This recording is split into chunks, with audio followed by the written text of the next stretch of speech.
Yo, what's up mga kaibigan? Nalina tayo magkwentuhan. Kanina ay opisyal nang pumirma si LeBron James ng kanyang kontrata sa Philadelphia 76ers. Naisulat na nga sa papel na siya ay miyembro ng team na ito at mabilis nang nakita ang epekto nito mga kaibigan dahil ang average ticket price noon sa Sixers games ay $68 o mahigit kumulang 4,200 pesos. Subalit ngayon nga ay biglang angat ang average ticket prices sa $283 o mahigit kumulang 17,500 pesos.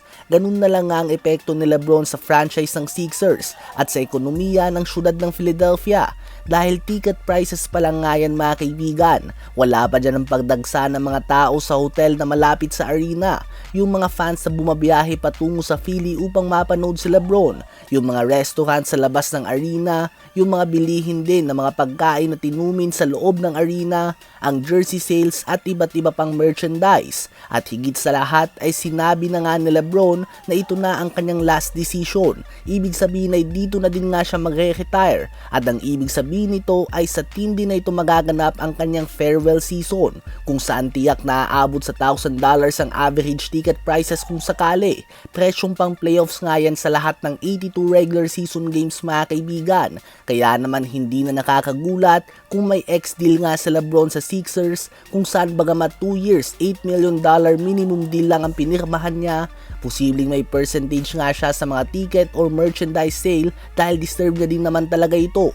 Ano ba masasabi nyo sa impact na dala ni LeBron sa Philadelphia 76ers? Habang si Stephen Curry ay pagod na nga sa front office ng Warriors na halos walang ginagawang galaw ngayong off-season. Si Curry nga isang player na malapit na mag 40 years old, may 4 na siyang championship, 2 regular season MVP, may finals MVP at may sandamakbak na rin na records. Obviously, hindi na nga siya naglalaro lang para sa kung anumang record. Hindi siya naglalaro lang para makapasok sa playoffs. Gusto niya lang nga na magkampiyon mga kaibigan. At hindi pa nga laos si Curry. Naglalaro pa din siya at a very high level subalit hindi nga siya binibigyan ng front office ng Warriors ng roster na ilalagay siya sa posisyon para mag-compete para sa championship.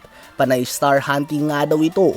Tulad ngayon mga kaibigan na off-season, tila ba panay hintay lang sila kay LeBron at wala na silang backup plan. From LeBron nga, ang naging backup plan lamang nila ay si Mario Hezonja. Subalit pumirma na din nga ito ng kontrata sa Cleveland Cavaliers para sa kanyang NBA comeback.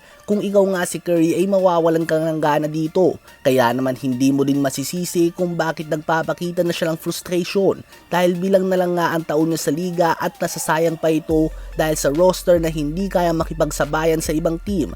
Ang kakampi nga ni Curry ngayon ay panay injury prone players. Wala din silang ginawang upgrade ngayong off-season at talagang natutulog lang sa pansitan ang kanilang general manager Mike Dunleavy Jr. Ano ba masasabi niyo tungkol dito?